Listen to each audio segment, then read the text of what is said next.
निवडून आणलेला खासदार हा त्यांच्यासोबत फिरतोय।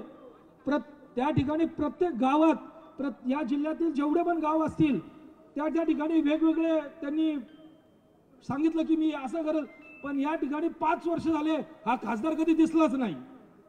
पण आज आपल्याकडं जनसामान्याचा नेता आपल्या सोबत आपल्यासाठी 24 तास जसे आमदार अनिल भैया राठोड होते की 24 तास मोबाईल आमदार जसे होते तसे आता निलेश लंके साहेब 24 तास मोबाईल खासदार म्हणून निवडून आणायचं आपल्याला।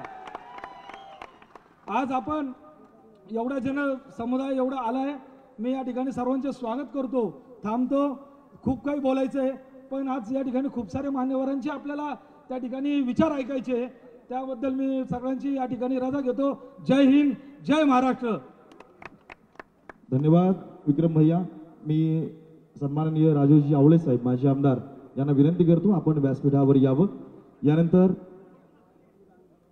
कर्जत जामखेड विधानसभा मतदारसंघाचे विधानसभा सदस्य सन्माननीय आमदार रोहित दादा पवार साहेब जोरदार टाळ्यांच्या गजरात मी त्यांना निमंत्रित करतो।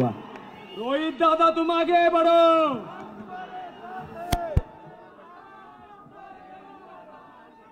पवार साहेब तुम आगे बढ़ो। अरे विदर्भात गेलो, मराठवाड्यात गेलो, पश्चिम महाराष्ट्रामध्ये फिरलो आणि तिथला आवाज लय भारी आहे। मला असं वाटलं या जिल्ह्यातला आवाज जरा जास्तच बारीक आहे का, आपण इथं लोकप्रतिनिधी आहोत। आता पवार साहेब आगे बढ़ो। मागे पर्यंत लोक बसलीत, मागे एकदम शेवट पवार साहेब आप आगे बढ़ो। इथं आपल्या सर्वांना भेटण्यास, इथं आपल्या सर्वांना भेटायला